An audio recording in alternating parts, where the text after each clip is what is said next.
Aujourd'hui, on se penche sur les conseils d'Alessandro Bevilacqua, comédien de doublage et formateur aussi. On va explorer avec vous les méthodes qu'il recommande pour s'entraîner au doublage. Qu'est-ce que c'est que ce truc? Est-ce que ce sont des journalistes qui m'ont interviewé? Est-ce que ce sont des gens qui parlent de moi? Comment on arrive à ce résultat? Vous allez sûrement supposer beaucoup de choses. On va en parler. L'IA fait des progrès, mais je ne vais pas vous parler uniquement d'IA, mais bien du contenu que vous avez entendu là. On va parler de toutes les solutions qui sont proposées, mais surtout d'un outil qui va vous faire gagner certainement du temps, qui va vous permettre d'avoir une révolution peut-être dans une façon d'apprendre ou d'avoir des informations et de les résumer, de les condenser. C'est parti.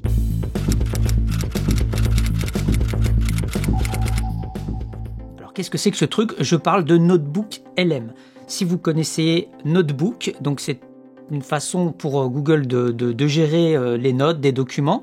Ils ont fusionné ça avec de l'IA et aujourd'hui, eh bien, on peut faire fonctionner le système avec le français. Je vais vous montrer ça dans un instant. Alors, je sais pas trop comment prendre la chose parce que je voulais vous partager, bien sûr, on parle de doublage sur cette chaîne, on parle de comment s'entraîner, etc. On parle aussi des évolutions, j'anime pas mal de vidéos là-dessus. Là, on est un petit peu à la frontière des deux, donc je vais essayer de vous montrer comment utiliser cet outil, comment tirer le meilleur, comment s'entraîner avec, et puis aussi la révolution que ça met en place, et la dinguerie, quelque part, on entre... une forme d'excitation et de peur en même temps de comment ça évolue, c'est hallucinant. On va essayer avancer étape par étape. Tout d'abord, donc, voyons voir l'outil, donc Notebook LM. Donc, je vais mettre ça de côté, on y reviendra plus tard et je vous montrerai en fin de vidéo, bien sûr, quelle est l'interview un peu qui m'a... Oui, ça, je vais le mettre de côté aussi. Hop. Qui a été faite. Alors, voilà, donc vous tapez Notebook LM dans Google. Je suis connecté à mon compte Google. Donc il me dit bienvenue dans Notebook LM. Alors la première chose qu'on va faire, on va aller dans Paramètres. Vous voyez, il y a langue de sortie. On va aller choisir langue de sortie. Et là, si vous êtes en français, évidemment, vous allez sélectionner français. Chose qui avant était en anglais en fait. Donc voilà, c'est un peu la nouveauté. Donc voilà, on enregistre. Moi, je suis en mode sombre. Vous voyez ici, donc on a le mode clair. Attention les yeux. Voilà, ça va être comme ça. Moi, je préfère ici, pour mon travail et pour mon confort, le mettre en mode sombre, mais ça, vous mettez comme vous voulez. Et puis après, on vient cliquer sur créer une nouvelle source. Et c'est ici que ça va se passer. On va importer des sources. Donc, en fait, j'ai travaillé sur mes propres sources. Comme ça, je sais, bien évidemment, s'il va me faire des bêtises ou pas. Donc j'ai collé, si vous voulez, ici, vous voyez, il y a site web et YouTube, et comme forcément on est dans Google, eh bien je vais donner tout un tas de références YouTube, des sites web également, on va voir ça en détail, et puis à partir de là, eh bien on peut aussi coller du texte, ici il y a texte copié, on va générer un résumé. Alors je vous montre ça plutôt dans... hop, je vais reprendre, là il va m'en faire un nouveau, je vais l'effacer tout de suite celui-là parce qu'on n'en a pas besoin, voilà. Donc j'étais ici, donc créer ou s'entraîner à la bande rythmo. Voilà.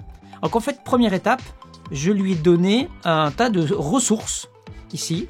Donc j'ai pris des vidéos, j'ai pris également du contenu qu'on a sur mon blog Voix Off Pro, qui suis-je moi, Alessandro, comment améliorer sa pratique du doublage. J'ai repris un peu toutes les vidéos qui parlaient de comment s'entraîner au doublage, quels sont les différents systèmes, tout ce que j'ai déjà partagé sur ma chaîne. Quelques articles encore également qu'on trouvait sur mon site, certains dataient, d'autres pas. Et donc en fait, je lui ai mis pas mal de sources, il y en a 13 ici, on le voit, c'est renoté là. Plus on va lui donner de sources en fait, plus il va pouvoir analyser toutes ces informations. Là, j'aurais pu mettre tout des PDF par exemple.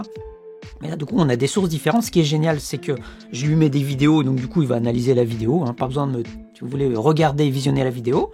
Ensuite, toutes les informations qui sont là, je vais pouvoir en faire une carte mentale, un résumé audio, où du coup, on crée une note. Donc là, j'ai déjà fait le travail, évidemment. Le résumé audio, eh bien, il va compiler tout ça, et puis c'est le début de ce que vous avez entendu, ce que je vous ai mis en lancement, c'est là. Et également, il y a des notes qui ont été générées, que je lui ai demandé de générer. Donc par exemple, il y avait questions fréquentes, et du coup, clac, j'ai cliqué là-dessus, il m'a fait questions fréquentes. Timeline, il y avait quelque chose qui me permettait de faire une timeline. On va regarder ça en détail. Mais là où c'est quand même dingue, c'est le résumé audio, et quand on lui demande de faire ça, il y a personnalisé, il y a un bouton personnalisé. Ça permet de lui dire concentre-toi, et c'est ce que je lui ai demandé ici. je vais rechercher j'étais dessus en fait. Je vais rechercher ce que je lui ai demandé. Je lui ai dit, concentre-toi sur les solutions que Alessandro, comédien de doublage professionnel, conseille de suivre en gratuit ou payant pour bien réussir et progresser dans le monde du doublage. Si vous voulez, je lui ai demandé d'avoir cette ligne directrice par rapport aux informations que je lui ai données. Donc avec toutes les sources, avec cette information supplémentaire, il m'a généré ce résumé que je vous mettrai en fin de vidéo. Vous pourrez l'écouter en entier. Alors, voilà, qu'est-ce qu'il y a à savoir avec ça? Regardez, donc conseil pour devenir comédien de doublage. Si je clique ici, eh bien en fait ça reprenait certaines questions. Donc toutes les infos que j'ai à ma gauche, il les a condensées. Et quelles sont les voies pour devenir comédien de doublage?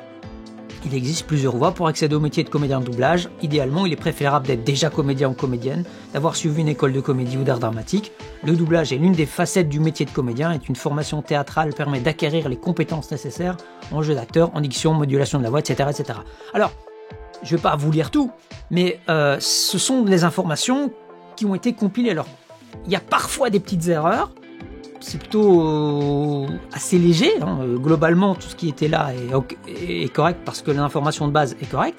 Mais voyez un petit peu le potentiel, plutôt que, je vais dire, vous farcir des tas de vidéos. Il y a moyen d'aller les mettre dans cet outil, de lui demander un résumé et d'avoir comme ça une vision, je dirais quand même à 80% assez cohérente et réaliste. J'ai fait ça avec mes sources, comme ça je pouvais mieux en parler. Mais là où c'est vraiment une dinguerie, c'est quand même le résumé audio, mais je vais y revenir. Alors, voyez, donc voilà, les questions. Pourquoi les formations de doublage et stages sont-ils importants? Par exemple, voilà, ce sont des choses que j'ai soulevées dans les différentes vidéos et sources que je lui ai données. Est-il efficace de s'entraîner au doublage seul à la maison? Voilà, par exemple, oui, s'entraîner seul à la maison, non seulement possible, mais indispensable pour progresser en doublage. C'est en fait lié à ce que moi j'ai développé, mais c'est quand même intéressant de le voir comme ça. Et alors, un truc qui est également hyper intéressant, c'est la carte mentale. Vous voyez, donc là, ce sont ce qu'on appelle le mind map. Donc, on parle s'entraîner au doublage. Il a détaillé différents points. Donc, il y a méthode d'entraînement. Alors, si on clique dessus, eh bien, il va afficher les méthodes dont je parle dans les différentes vidéos. Alors, méthode du perroquet, je ne m'en souvenais même plus. Vrai, j'avais parlé de celle-là. En recliquant dessus, il dit voilà, en fait, c'est écouter et restituer la VF, développer la capacité d'écoute et de restitution, et c'est utile pour des débutants ou en échauffement. Ok. Et vous voyez ça, c'est quelque chose qui était également généré avec les sources. Alors, Dubbing Pirate, c'est une formation, mais c'est basé à partir des sous-titres. Donc, ça permet de travailler en VO. Les langues autres que natales, bon, oui, parce qu'on pourrait travailler ici aussi avec des vidéos VF. C'est pas basé sur l'adaptation, c'est moins précis que le lipping. Alors ça, je l'ai pas forcément dit comme ça, mais ce sont des informations qu'il a pu reprendre. C'est quand même assez fou. Alors, qu'est-ce qu'il met sur Bandritmo? De quoi il parle? Voilà, il dit que c'est une méthode plus professionnelle, ça nécessite un enregistrement. Donc, logiciel comme Reaper, logiciel que je conseille, par exemple, pour s'enregistrer. Ça permet de s'enregistrer et se réécouter. Alors, voilà, à chaque fois, on a, et si par exemple, outils, ressources, on va avoir à chaque fois, voilà, qu'est-ce que je propose? C'est des packs d'entraînement, j'ai des méthodes, voilà, les bons rythmos de qualité avec des VO, les logiciels d'édition sonore sur lesquels on va travailler. Mais c'est assez incroyable d'avoir en quelques clics comme ça. Alors voilà, ici, méthode à éviter sans VO, oui, parce que c'est mauvais réflexe pour moi. Je vais enlever ça pour que ce soit plus clair. Aller assistant studio, mais pas pour s'entraîner, c'est utile pour le réseau et voir le fonctionnement. Et vous voyez, ça reprend vraiment un peu les points importants. Alors, créer ces bandes rythmos, par exemple, ce sont des sujets dont j'ai parlé. C'est un processus complexe, oui. Étapes, alors il m'a mis des étapes, oui. Alors voilà, il faut découper les scènes, identifier les rôles, détection. Il a repris vraiment tout ce qu'il y avait, tout mon contenu, et il me l'a organisé en fait. Donc voilà, ça prend beaucoup de temps. Alors, je parlais de ça m'a pris 2 ans pour passer de c'est pas drôle à c'est beaucoup plus amusant. Et donc on retrouve vraiment toutes ces informations. Et je vous dis, tout ce qui est là est juste, simplement, voilà, j'aurais pas pu, moi, organiser ça de cette façon-là, et lui me l'a fait. Donc, vous voyez un peu le potentiel quand peut-être vous développez des produits. Là, c'est mon cas, ça va être assez intéressant de pouvoir lui donner de la matière et lui dire, réorganise-moi cette matière en mind map, fais-moi un résumé audio, comme si c'était 2 personnes qui discutent en podcast. Et donc du coup, on va avoir une vision plus claire du contenu. Alors, maintenant, si on parle d'un contenu avec des erreurs, il va forcément, comme il le dit bien, attention, il peut faire des erreurs et il ne faut pas tout prendre à 100%, mais si le contenu qu'on lui donne est sourcé, logique et bien fait, théoriquement, il y a déjà un travail qui est bien organisé. Voilà. Alors ici, en ressources pour s'entraîner, je parle de court-métrage. Voilà. Pourquoi ? Parce que c'est accessible et varié, il y a une multiplicité de rôles, on peut le trouver en ligne, etc. Donc voilà, ils sont idéalement forcément en VO. Des bandes rythmo sur internet, la qualité sont variables, donc voilà, c'est vraiment intéressant. Donc ça, c'est la mind map, donc on peut la télécharger. Alors là, il vous fait une image en fait par exemple de ça. Alors, créer des bandes rythmo, une autre note, et voilà comment ça s'organise aussi. Donc créer ces bandes rythmo, un guide pour le doublage. Donc il va me dire comment il a généré cette note-là en fonction, vous voyez ici à chaque fois un petit 1 ou un petit 3 petits points. Et en fait, il me fait un lien avec le contenu. Donc voilà, ça vient de 3 méthodes pour s'entraîner au doublage avec des bandes rythmo. Et je dis à un moment donné, il va falloir s'enregistrer, se réécouter en s'entraînant en ligne, comme ça, ça va poser des problèmes, nanana. Et du coup, lui, il a synthétisé ce que j'ai dit là pour en faire la création de ses propres bandes rythmo et présenter dans les sources comme une méthode possible pour s'entraîner au doublage depuis chez soi. Des logiciels existent pour cela comme Mosaic et Synchronos. Ce sont des choses que j'ai mentionnées dans mes sources. Et voilà, ça, on peut en faire une note. Et puis cette note, on peut même, on va dire, la convertir en contenu. On va maintenant revenir sur un peu le truc ici. Alors je vais vous faire écouter quelques secondes ici et puis après on va aller dans Reaper où j'ai décortiqué cette chose-là. Mais vous voyez déjà le potentiel de cet outil. Alors écoutez bien le début parce qu'il va être différent entre ce que je peux en faire pour, on va dire, le rendre plus dynamique et un petit peu mieux, que là vous allez entendre que c'est... je change presque rien, hein, mais pour vous dire, c'est déjà très très très bien fait. Mais voilà, on a l'impression que c'est moi qui vais parler, alors qu'en fait pas du tout. Écoutez bien. Bienvenue à tous. Aujourd'hui, on se penche sur les conseils d'Alessandro Bevilacqua, comédien de doublage et formateur aussi. Oui, bonjour. On va explorer avec vous les méthodes qu'il recommande pour s'entraîner au doublage. Les pistes gratuites, les payantes. C'est ça. Comment on fait ? Voilà, oui, je laissais quelques secondes. On entend quelqu'un parle, on dirait que c'est moi qui dis oui, bonjour. Donc là, ça peut être prêté à confusion. Mais on peut télécharger, ici, voyez, l'audio. On peut même en moduler la vitesse pour l'écoute ici dedans. Et on va aller voir donc dans Reaper. Donc voilà, j'ai mis la piste. Je vais reprendre d'ailleurs la piste originale pour vous montrer la différence, peut-être. Non, c'est pas utile. Je vais aller directement ici. Alors, voilà, par exemple, j'ai enlevé le bonjour du personnage. Si, je vais la mettre, que sinon on va pas se... Ah oui, je vais faire ça, tout simplement. Hop, tac. Je vais mettre ça là, puisque ça c'est la piste originale. Voilà, je vous fais écouter, je vais la muter d'abord, hein. On va écouter ça, ce que je vous ai mis en intro. Aujourd'hui, on se penche sur les conseils d'Alessandro Bevilacqua, comédien de doublage et formateur aussi. On va explorer avec vous les méthodes qu'il recommande pour s'entraîner au doublage. Voilà, maintenant si je prends l'original... Aujourd'hui, on se penche sur les conseils d'Alessandro Bevilacqua, comédien de doublage et formateur aussi. Oui, bonjour. Ça, je l'ai enlevé parce qu'on dirait que c'est sous-entendu, on dirait que c'est déjà moi qui parle comme si on s'adressait à moi. Donc hop, je le back. Oui, bonjour. On va explorer... Donc voilà, vous voyez que ça, en fait, ça c'est juste collé. Et ce que j'ai fait, c'est j'ai un peu raccourci le temps de parole.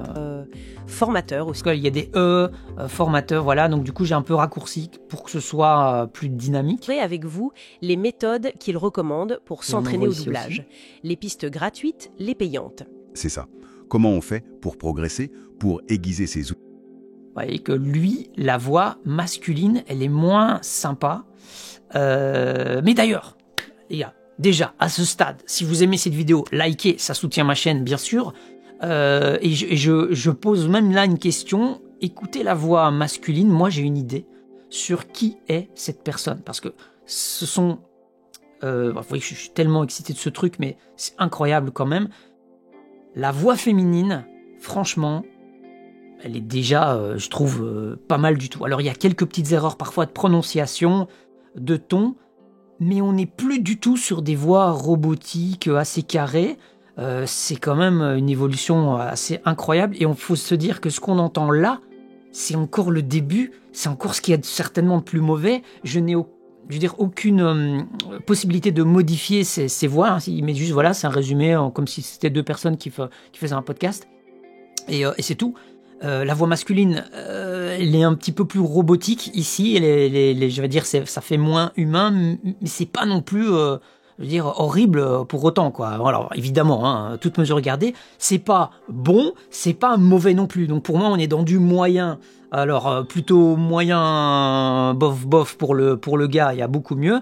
Pour la voix féminine, c'est moyen, c'est pas mal par moment quand même. Donc forcément, il y a des petites erreurs, des imperfections, mais qui sont corrigeables, je ne sais pas si on va le dire comme ça. Moi, j'ai essayé même de les corriger ici, juste avec de l'audio, qu'on reçoit en wave, pour info. Et imaginez si ensuite on peut moduler, modifier un peu la voix, on commence à changer les registres, voire même, je dirais, tiens, fais-le avec ma voix, hein, si je donne une autorisation de clonage. Pour le moment, attention à tout ce qu'on fait là-dessus, parce que tout ce qu'on va donner de nous, ça va être utilisé. Donc, les informations que j'ai communiquées ici pour faire un résumé, elles sont déjà disponibles en ligne, donc pour moi, là, ça change rien. Mais tout ce que vous donneriez en plus, comme image même de vous-même ou de voix, là, faites gaffe, parce que tout ça, ça peut être utilisé après, et quelque part, c'est un mauvais retour de bâton. Mais voyez déjà ce qu'ils sont en train de faire. Et quand j'ai entendu la voix masculine, j'ai tout de suite pensé à un collègue, en tout cas dans le doublage et dans le monde des voix, avant tout, c'est quelqu'un qui fait beaucoup de pubs. Je ne vais pas donner de nom ici parce que je ne suis pas sûr, mais si vous avez l'idée, à votre avis, qui est-ce ou qui est cette femme qui parle, si ça vous donne l'idée de quelqu'un, mettez-le en commentaire. Ce sera intéressant de voir déjà si on a les mêmes idées ou pas. Et même de prévenir les gens. Le gars là, je lui dis, écoute, est-ce que tu penses que c'est toi? Bon, franchement, j'ai des gros doutes. Je sais pas s'il a travaillé pour Google ou quoi, mais en tout cas, voilà. J'ai l'impression que c'est lui que j'entends, moi, en tout cas. Alors, donc je reviens là-dessus. Donc écoutez, j'ai fait ici donc des petites césures. Les payantes. C'est ça. Comment on fait pour progresser, pour aiguiser ces outils? Vous voyez, j'ai raccourci un petit peu, mais ça semble encore un petit peu haché comme ça. Comment on fait pour progresser, pour aiguiser ces outils, même depuis chez soi? Parce que c'est un milieu... Voilà, et vous voyez par exemple ici, même depuis chez soi, si on entend celle d'en dessous... Progresser pour aiguiser... Alors, je vais le mettre plus loin évidemment. Voilà, ça doit être là. Aiguiser ces outils, même depuis chez soi. Parce que c'est un milieu... Oui, il y a toujours un petit blanc entre la voix masculine et féminine. Parce que c'est un milieu... Et moi, je vais rendre ça, on va dire, plus court. Donc... Chez soi. Parce que c'est un milieu assez compétitif, j'imagine. Ah oui, clairement. La préparation, c'est... Alors, ce qui est aussi étonnant, c'est de voir, vous voyez ça ici, voilà, on a des inspirations. La préparation... Et on a même parfois j'ai envie de dire, des bruits de bouche, quoi. Ils partagent. Donc, si on écoute ça, c'est un clic de bouche. Et c'est ce qui peut rendre un petit peu la chose, je vais dire, plus, je ne vais pas dire vivante, mais plus humaine d'une certaine façon, parce que c'est ce qu'on fait aussi, on les ralentit, petit bruit de bouche, des inspirations. Et quand on écoute le ton de ce résumé podcast, on est quand même sur quelque chose qui a l'air assez humain, quoi. Donc voilà, je vais vous le mettre en fin de vidéo. Voilà, vous avez vu un peu l'ampleur, plutôt les possibilités de cet outil. Où est-ce qu'il est maintenant? Je ne le retrouve plus. Ah, voilà, j'étais là. Donc voilà, c'est Notebook LM. Alors j'ai fait, vous avez vu ici, une autre recherche. Donc là, on parlait de Touche pas ma VF, je vais revenir là-dessus. Voilà, je développerai une vidéo certainement que je vais mettre également prochainement. J'en parlerai et là, ça me donne même des idées pour voir comment même s'entraîner en utilisant ce résumé audio si vous devez vous lancer à faire ce genre de choses. Voilà, comment vous pourriez vous entraîner. Donc, Notebook LM, voilà, c'est un outil qui est actuellement disponible gratuitement en français. Alors, j'ai mis 13 sources, mais on peut en mettre beaucoup plus. Donc, on est, je pense, limité à 50. Donc, plus on va en mettre, mieux ce sera évidemment pour condenser l'information. Il faut pas en mettre juste une ou deux. Mais là, voilà, avec ce que j'avais, j'ai pris vraiment tout ce qui parlait de comment s'entraîner. Donc, vous pourrez écouter à présent le podcast en entier. Je vais vous mettre même une image générée par intelligence artificielle. Ouais, vous allez voir un petit peu qu'on est là-dedans. Et je vous laisse avec ça et avec vos réactions. Moi, en attendant, je vous dis à la prochaine, les amis. Portez-vous bien. Ciao. Bienvenue à tous. Aujourd'hui, on se penche sur les conseils d'Alessandro Bevilacqua, comédien de doublage et formateur aussi. On va explorer avec vous les méthodes qu'il recommande pour s'entraîner au doublage. Les pistes gratuites, les payantes. C'est ça. Comment on fait pour progresser, pour aiguiser ses outils, même depuis chez soi? Parce que c'est un milieu assez compétitif, j'imagine. Ah oui, clairement. La préparation, c'est la clé. Et Alessandro, bon, il partage son vécu, il insiste beaucoup sur la patience, la motivation et le fait que peu de gens vivent uniquement du doublage. D'accord. Alors commençons par les options gratuites. Une idée qui revient souvent, c'est d'aller assister en studio. Ça semble logique, non? Pour voir comment ça se passe. Oui, ça semble logique, mais Alessandro, il nuance pas mal. Ah bon? Bah oui, utile pour le réseau, pour observer, ça d'accord. Mais pour le progrès technique pur, il trouve ça assez peu efficace. Pourquoi donc? Parce qu'on ne pratique pas à voix haute. On n'a pas de retour direct sur son jeu, sur ce qu'on ferait. Et puis, il y a les coûts cachés. Le transport, les repas parfois, le temps passé. Ah oui, le temps, c'est de l'argent comme on dit. Il a même fait une estimation autour de 1 200 € sur 2 ans si on y va régulièrement. Sans compter que, bon, les studios c'est privé. Ils peuvent refuser l'accès. Bien sûr, et puis il faut faire bonne impression. Dans ce petit milieu, une mauvaise image, ça peut vite être compliqué. Donc son conseil, c'est préparez-vous avant de chercher à assister. D'accord, c'est noté. Préparation d'abord. Alors, autre piste gratuite, utiliser des extraits trouvés en ligne. YouTube, par exemple. Alors là, il est assez ferme. C'est une méthode à fuir, dit-il. Pourquoi? Le problème numéro 1, c'est souvent l'absence de la VO, la version originale. Et la VO, c'est essentiel pour écouter, pour comprendre l'intention de l'acteur original. Sans la VO, on fait quoi alors? On risque de développer de mauvais réflexes. Ça devient juste de la lecture, ou alors on invente une voix. Mais ce n'est plus du doublage au sens strict, c'est un autre exercice, quoi. Je vois. La VO, c'est la base du travail. Bon, et si on est motivé, est-ce qu'on peut créer ses propres outils? Genre sa propre bande rythmo avec un logiciel gratuit comme Capella? C'est une possibilité, oui. Capella est gratuit sur PC, mais attention. Il y a un mais. Un gros mais. C'est extrêmement chronophage. Alessandro estime à environ 1 heure de travail pour créer une seule minute de bande. 1 heure? Oh oui, quand même. Ça demande aussi de savoir adapter le texte. Et ça, c'est un vrai métier, adaptateur. Et puis l'autre souci, c'est qu'on perd l'effet de surprise quand on double un texte qu'on a passé des heures à décortiquer et adapter soi-même. Sans parler de la technique pour faire ça bien. Exactement. Le choix de l'extrait, l'adaptation, l'export, c'est complexe. Beaucoup abandonnent en fait. Donc les options gratuites classiques, elles ont de sérieuses limites pour un entraînement technique, si je comprends bien. C'est un peu ça, oui. Est-ce qu'il y a quand même une alternative gratuite qui juge plus pertinente? Oui, il parle des courts-métrages. On en trouve pas mal en ligne. Il cite la chaîne YouTube Dust, par exemple. Ah, intéressant. Pourquoi les courts-métrages? Parce que les durées sont gérables. Et ça offre une bonne variété de rôles, de situations. Là, on peut tester des techniques. Il mentionne le perroquet. Le perroquet, c'est quoi ça? C'est essayer d'imiter quasi instantanément le jeu, le rythme, l'intention d'un acteur sur un film français. Pour s'imprégner du naturel, ou alors le dubbing pirate. Dubbing pirate, et moi, là on essaye de doubler par-dessus la VO en cédant des sous-titres pour comprendre l'intention. Mais bon, les sous-titres c'est pas une adaptation pour la synchro labiale, faut le savoir. D'accord, ce sont des pistes, mais avec leurs limites aussi. Si on veut vraiment structurer son entraînement, on en vient en solution payante qu'il propose. Voilà, là l'accent est mis sur la régularité. Et surtout sur la qualité des outils. Utiliser des bandes rythmo professionnelles, souvent faites avec des adaptateurs.